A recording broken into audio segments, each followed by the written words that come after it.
नमस्कार, आप अभी देख रहे हैं दर्पण 24 न्यूज और मैं हूं आपके साथ अनुज भास्कर।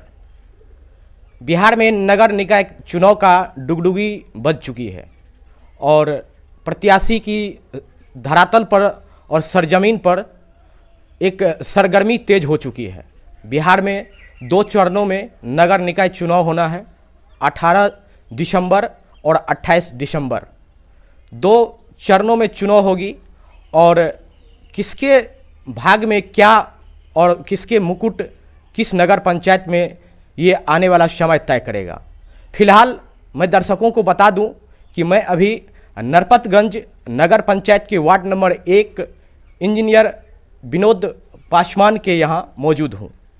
इनके पुत्र वधू अनुज प्रिया चुनावी मैदान में मुख्य पार्षद के तौर पे उभर के सामने आ रही है।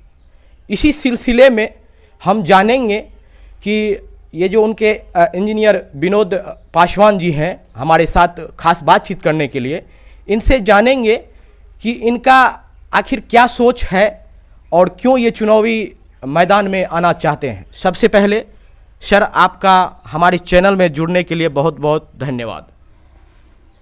सबसे पहले मैं आपसे ये जानना चाहूँगा और जानने का प्रयास करूँगा कि आप एक इंजीनियर के गरिमा वाले पद पे विराजमान थे और आपके मन में, आपके जहन में ऐसा क्या आ गया कि आप सीधे तौर पे राजनीतिक क्षेत्र में प्रवेश कर गए हैं।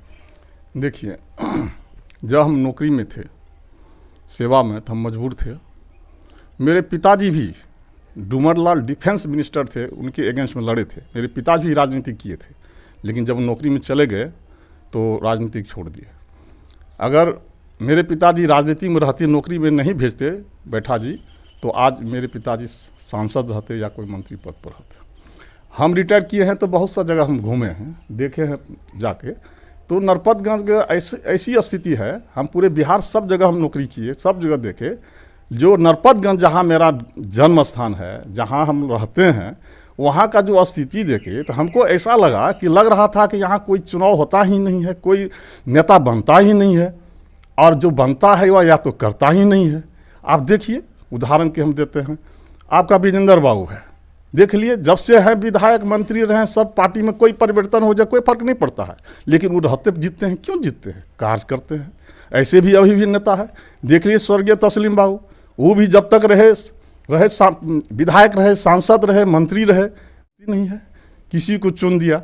अब बाद में उसका कार्यकलाप ऐसा होता है, जनता पछताती है, बाद में वह जो है काम करने से जो है करता नहीं है। तो हम जब घूमे देखे, हम 4 लेन से जाके दक्षिण में देखे, नाली नीचे है, पानी भरा हुआ है, बगल से पूरे बस्ती है। हॉस्पिटल से पश्चिम जाकर देखे, पश्चिम दक्षिण करके, मतलब पानी लगा हुआ ठंगुना भर रोड है, जबकि अभी सूखा है। उसके बाद हम बरिया पलार जाकर देखे, 4 लेन से उधर, मैंने वहाँ का जो है कैसे कोई शादी विवाह, कोई भी बाहर का आदमी आएगा तो सम्मत करने के लिए तैयार नहीं होगा, रास्ते नहीं है। गाड़ी मेरी गई थी एक बार, जो है वहीं के मुखिया जी थे, श्रीमान अमीन मुखिया, उन्हीं के फंक्शन में गए हुए थे, गाड़ी लसक गई। कैसे, मतलब पैदल चलना मुश्किल है।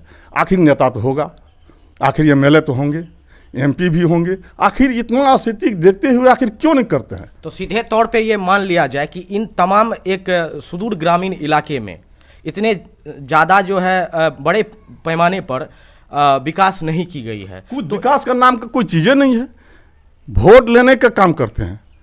जब समय आ गया चुनाव का तो चले जाएंगे, सोचता है कि जनता को तो खरीद लेंगे, पॉकेट में पैसा ले गया, गाड़ी में दे दिया, वोट ले लिया, करना तो कुछ है नहीं जी। तो काम क्या होगा? हम दिखाना चाहते हैं कि पैसा जो 50 लाख देगा या पैसा से खरीदेगा, वो तो पैसा छीनना भी अपराध है, लेना भी अपराध है, दोनों जुल्म है।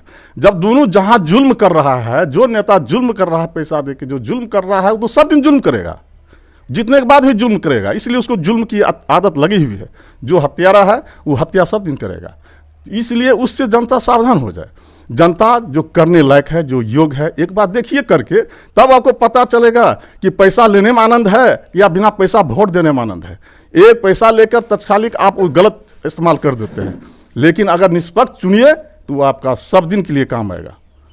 मैं दावे के साथ कहता हूँ, जनता एक बार चेयरमैन बनावे, मेरा कार्यकलाप देखे ना, क्या लगता है, सबको देख लिए जनता। अच्छा जितना सर, उम्मीदवार है। जनता ये जानना चाहेगी और मैं भी जानने का ये एक प्रयास कर रहा हूँ कि आखिर आप क्या विकास करेंगे अपने क्षेत्र में। हम विकास करेंगे, पहला काम तो करेंगे सड़क का निर्माण। जो नली गली गली में जो नाली सब है इतना ऊंचा उठा हुआ है, लगता है तो घर बना दिया है। अब पानी का जमा होता है, पहले तो मैं उसको चकाचक, उसके बाद मैं वेपरिंग लाइट, पूरा लाइटिंग रहेगा, पता चलेगा दिन रात में कोई अंतर नहीं है। उसके बाद जो है, जो गरीबी रेखा से नीचे है, एक घर ऐसा नहीं रहेगा जिसको इंदिरा आवास नहीं मिलेगा। इंदिरा आवास मिलेगा। जो वृद्धा है, जो आंख से कमजोर है, जिसकी निस्सहाय है, उनको निःशुल्क इलाज किया जाएगा, चाहे जिस साधन से किया जाएगा मैं करूँ। निस्सहाय है, उनको निःशुल्क इलाज किया जाएगा, चाहे जिस साधन से किया जाएगा मैं करूँगा तो करूँगा। उसके बाद नगर पंचायत में समस्याओं का जितने प्रकार समस्या है समाधान करूँगा। उसके बाद इतना भी नहीं है, जनता यह नहीं सोचे कि चेयरमैन वहाँ है तो हम वहाँ कैसे जाएंगे। आपको आने की जरूरत नहीं है। आपको 30 दिन का महीना होता है, हम बार बार बोलते हैं, एक बार देखिए मेरा सिस्टम कैसे बनता है। 30 दिन का महीना होता है, 20 वार्ड है, एक वार्ड में एक डेट निर्धारित रहेगा। आपको सिर्फ डेट देखना है कि इस डेट, कौन डेट किस दिन आया, उस दिन चेयरमैन, उप चेयरमैन, वार्ड कमिश्नर आपके घर पर जाएंगे। आप खुद बताइए, जब हम वोट मांगने के लिए उसके घर पर जाते हैं, कहाँ शर्म आती है, कितना जाते हैं, प्रेम से चाय भी पिलाती है जनता, वोट भी देती है। और जब वो हम जीत कर चल जाए तो उनकी एक समस्या बूझने के लिए, समाधान करने के उसके घर पर नहीं जा सकते हैं। इसमें किस बात की शर्म?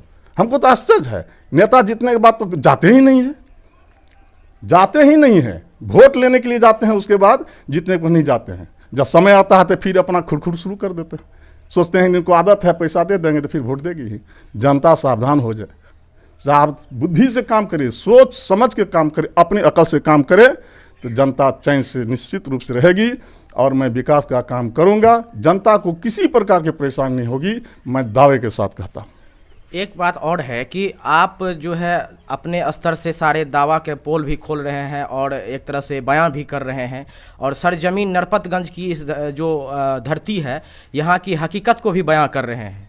लेकिन मेरा सवाल है कि जनता के बीच में आपको लेकर के क्या मंतव्य है, क्या कैसे पकड़ है आपका?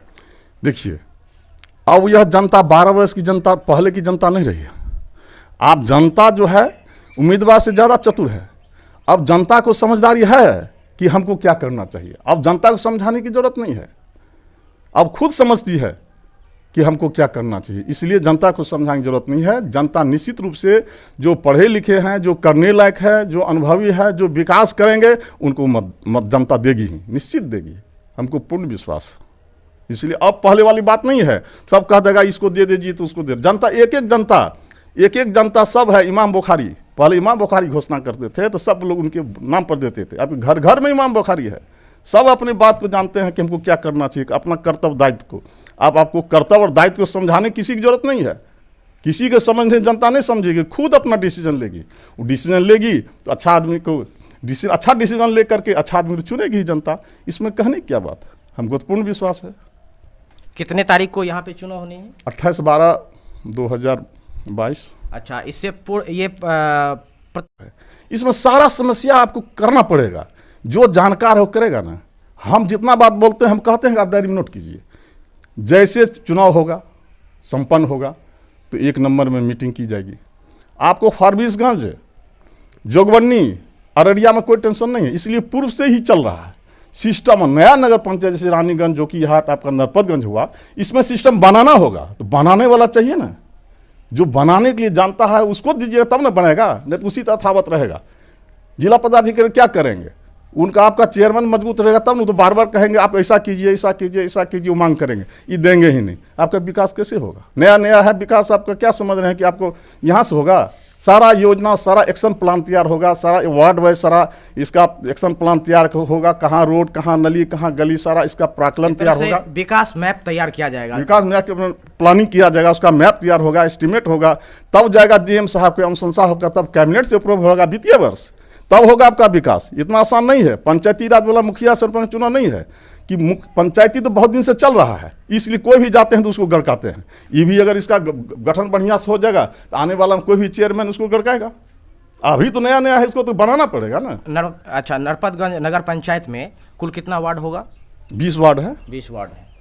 तो आप सुन रहे थे इंजीनियर विनोद पासवान की जुबानी कि आगामी जो चुनाव होना है नगर पंचायत का नरपतगंज में, इसको लेकर के अनेक तरह के जो दावे हैं, जो जुमलेबाज हैं, जो नेता हैं, उन पे भी एक तरह से निशाना साधी गई है। और विकास के मद में क्या काम होगा, इनके जुबानी भी सुने हैं। अब सवाल है कि जनता कितने सजग है और किसको चुनती है नरपतगंज नगर पंचायत से, ये आने वाला समय तय करेगा। तब तक के लिए मैं आपसे चाहूँगा इजाज़त। कैमरामैन सहयोगी के साथ मैं अनुज भास्कर लेता हूँ विदा। धन्यवाद।